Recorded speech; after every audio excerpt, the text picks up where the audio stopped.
Hi lovely people, welcome to Zop Lady, welcome to my channel once again. And today you can see my smile, it's super getting more broader, but I'm also a bit nervous, you know, because today I'm speaking in the hot seat is with my professor, yeah? So pardon me if I make certain mistakes, just allow me because I'm a bit nervous and I hope I will overcome my nervousness. And I'm sure you're also interested, who is this professor making Zop Lady nervous? So at this moment, I'm sure you also want to know a bit about him. So can you tell us a bit about who you are, family life, where you grew up, why do you still stay in Argentina, why do you love Argentina so much? Okay. I'm very glad to be in your YouTube channel. I'm really happy. It's a huge honor for me. Well, my name is Juan Francisco Martinez Peria, that's my surname. I'm from Argentina, from Buenos Aires. I'm a professor here at FLACSO in the GPS program. And I was born here 41 years ago. I'm quite old already. And I first studied law. I'm a lawyer, but I don't like it, so I don't work as a lawyer.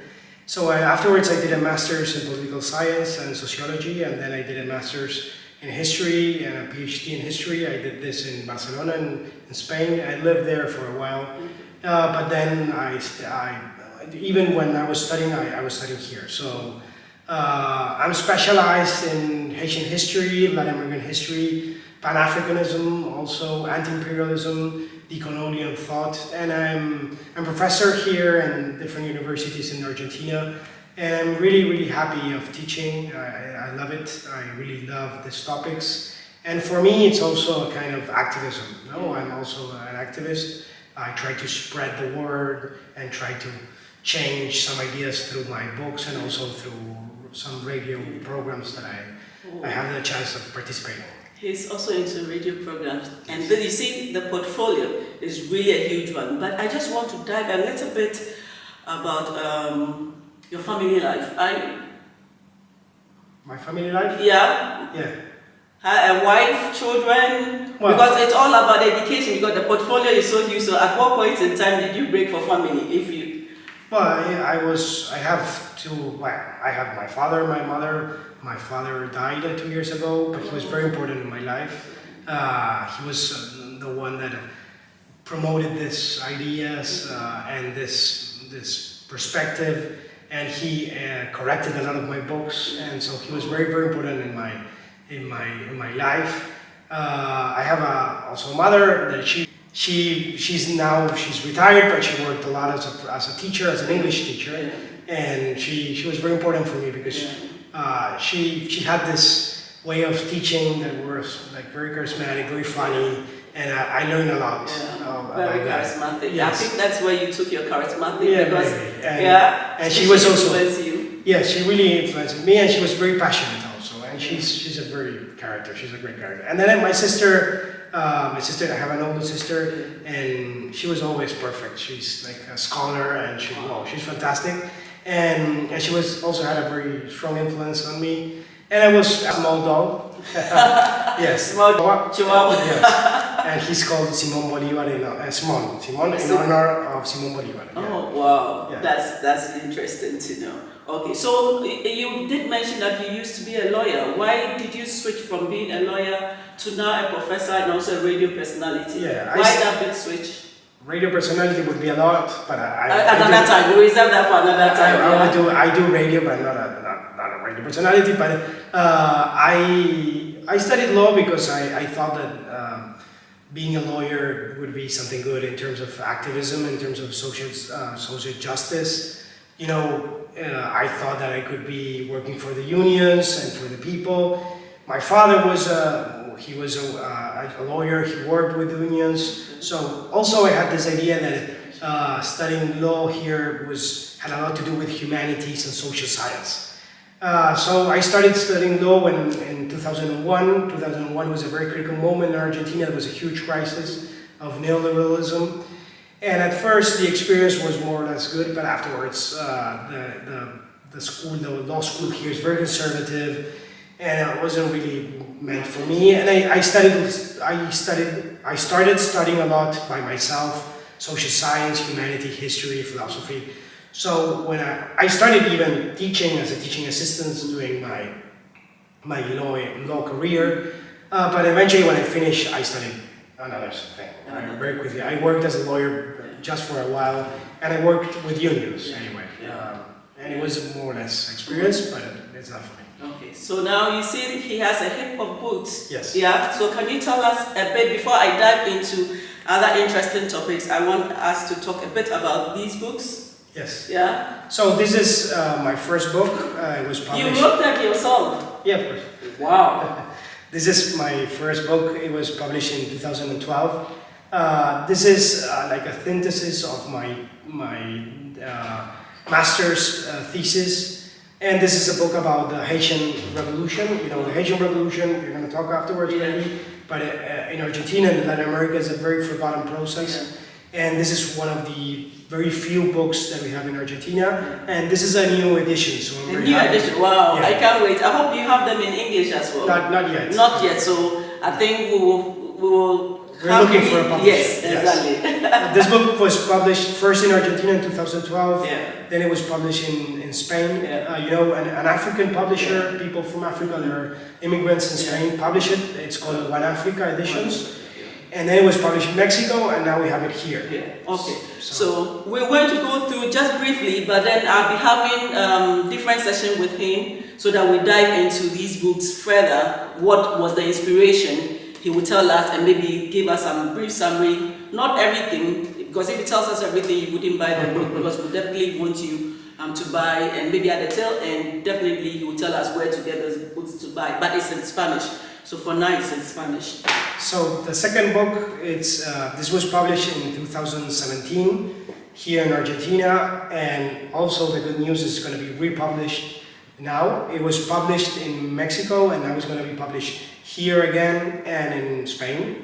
This book, half of the book is written by me, and half of the book is written by an Asian author in 1814. The book is called in Spanish El Sistema Colonial Develado, the colonial system unveiled. This book, we're going to talk eventually about it, but it was a very important radical book written by a very radical intellectual and politician from Haiti in the starters of the 19th century. And this figure was very forgotten, and this book was never published in Spanish, so we published in Spanish. And I also wrote a book about the author, about this Haitian author, and the book is going to be, it's a very long book, so it wasn't, I wrote this book like a couple of years ago, but it was never published. And now it's going to be published, I don't know, maybe at the end of this year, or maybe at the starts of the next year, but it's going to be published. So it's also going to be in English very soon, yeah? And this is also really new. Oh, let's go first with this one, sorry. This one, okay. Yes. Vida or Viva. Yes, this book is a translation. Okay. Okay, this book was really written by an author from Trinidad and Tobago that was very influential in Africa, and especially in Ghana. Yeah. Okay, Did you hear that? Ghana. Yes. We'll also dive into Ghana very soon. Yeah. He's buried in Ghana. He died in Ghana. He's buried in Ghana, and there's a library there's a memorial library in his honor. This author was from Trinidad and Tobago. He was born in 1903. He died in 1959. And he had a very important political career. He's one of the founding fathers of Pan-Africanism and of African independence. When he died, he was like named the father of African independence. And he wrote this book in English in 1931. And I did the translation, and I did it like a very long introduction, 80-page introduction. And this is the first time that he was published in Spanish. Okay. You know, this thing of publishing these authors in Spanish is very important, because these authors are, I mean, here in our libraries and in our bookstores, usually we don't have this kind of authors. Okay. And these authors are totally forgotten, and there's a lot of silence around them. So for me, publishing and translating these books is very important, to try to decolonize our mentality and going against racism, and that's why I did this. Wow. I edited this book, I translated this book, wow. And it's very nice. Very nice. So, oh, definitely we're going to get one. Yes, and then This one. This is the last one. This is the last one. Yes. Yeah. This book was published. I'm very proud about this book. Wow. This book was published now a couple of months ago in May, a little bit before my birthday. Yeah. Wow. Yes. And this book, well, it's in Spanish, and we hope that maybe sometime afterwards it's translated. Yeah. This book, it's in honor of the author that I was mentioning before. It's the first biography about this author that's called George Padmore. Yeah. This is the guy here. Yeah. This is the first Spanish written biography, political biography about his life and his struggles. And he was a very important intellectual, as I was mentioning before. And he wrote a lot of books. He had an impressive story, life story. Maybe in another video we can talk about him.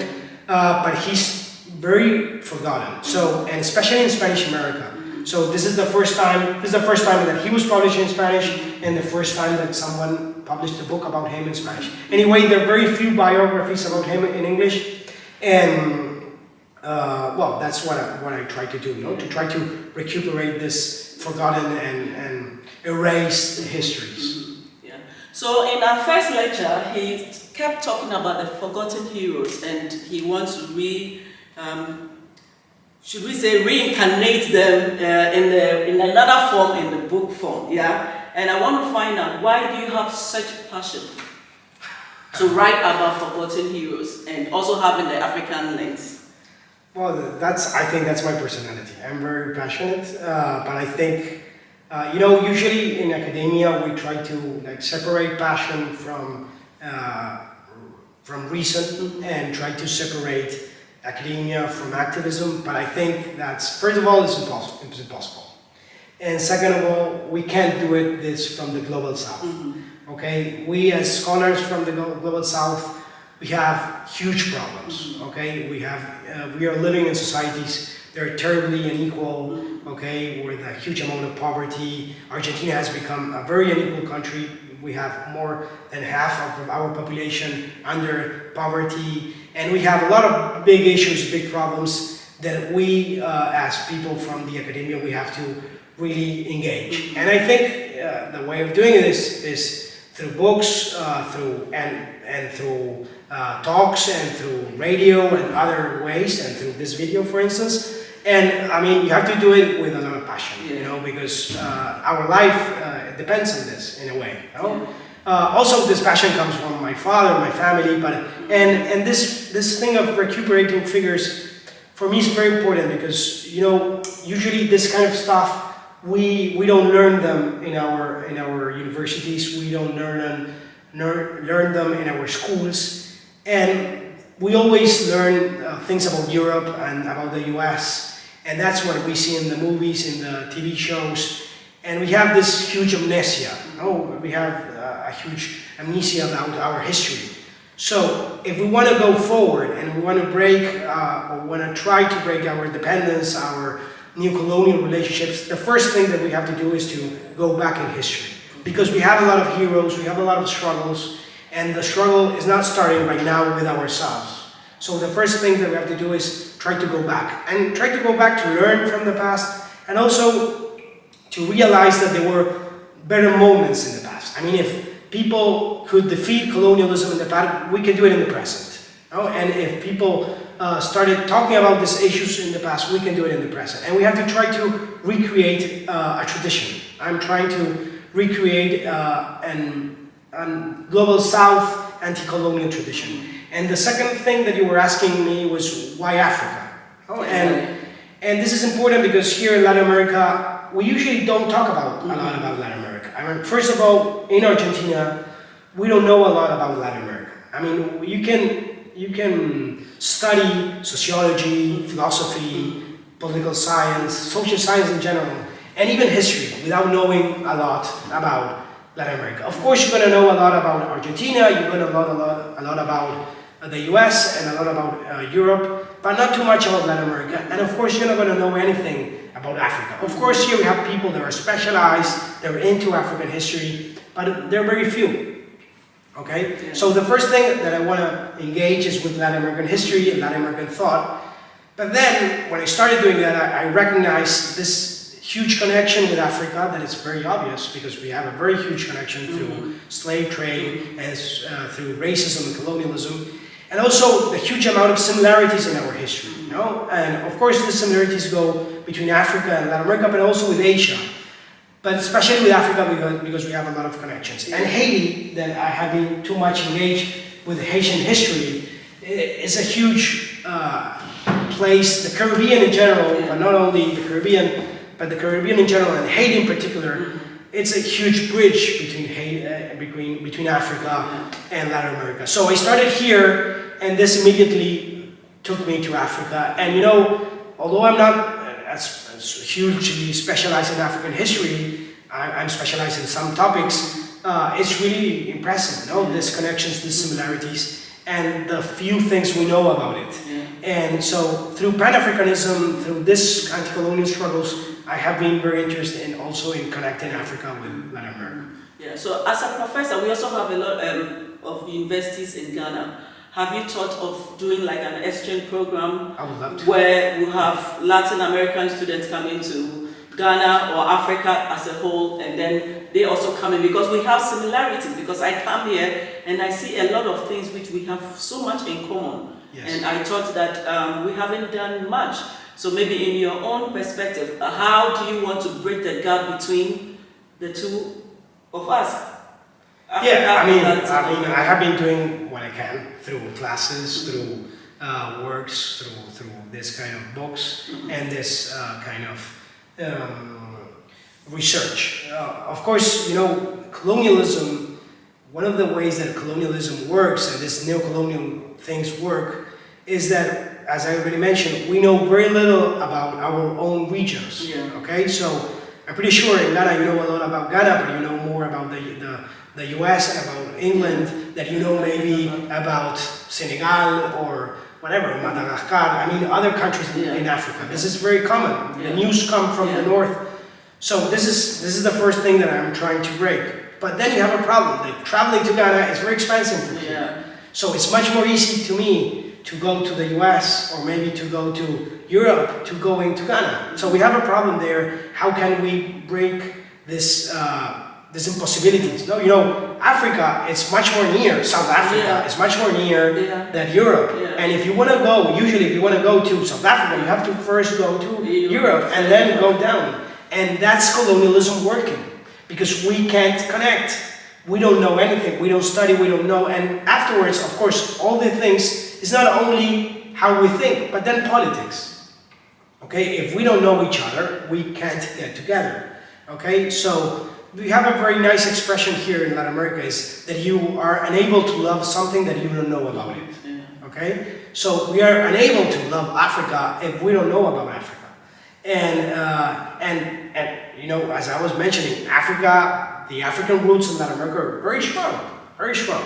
And well, I'm trying to do this. I would love to have this kind of exchange. I'm very open. If somebody out there knows about how we can do it, it would be fantastic. I would love to go there, and I would love to receive more students from there. I know there's some things going on, but we should do much more. Yeah, we should do much more. Yeah, so we are preparing for our next lecture, so I wouldn't want to belabor the point so much, and as I already indicated, there are going to be several sessions with my professor. But before we let go of him, definitely he has an advice for undergrad and postgrad students. What advice would you give to such students who are studying any type of course?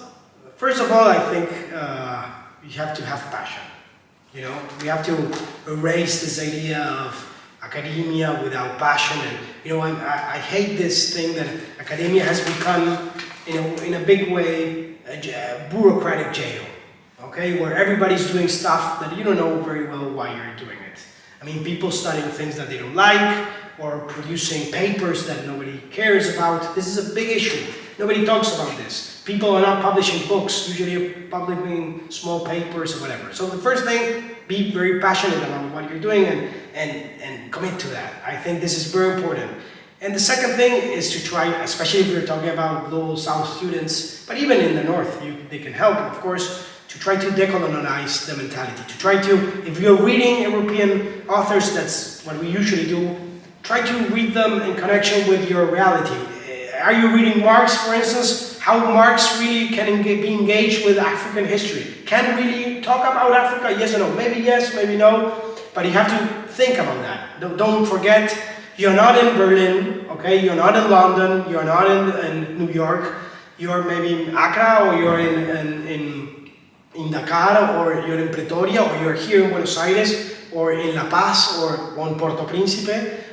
You are in the global south. So this is very important, to try to have a decolonial perspective, a critical perspective, and try to not to be, I talk about against this like laziness. It's very easy to read what they hand out. To try to break that laziness and start reading our own authors, our own history, and there's a lot there. I mean, we have to try to dig our past. If we dig our past, we're going to find a huge amount of very important gems that we can recuperate and think our future in a critical way. Yeah, thank you so much. And one of the catchwords I got is digging into our past. So definitely we will not let go of my days in Argentina. I'm going to make good use of it. And when I even asked him, how do we cooperate?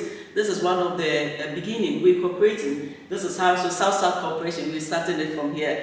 And on that note, I'd like to say a big thank you for coming along with me and giving me the morale to sit before my honorable professor. And I think my nervousness has really come down. And since he has a passion for Ghana, I'm going to end this interview with a Ghanaian handshake. Definitely, I'm going to teach him how to do it. So this is how we do it. Yeah? And then we snap. Yeah. Okay. So we do it again. Yes. Thank you so much. So as always, don't forget to tell a friend, to tell a family about who Zop Lady, and subscribe to the channel for a worldly course. On that note, see you in another video. Bye bye.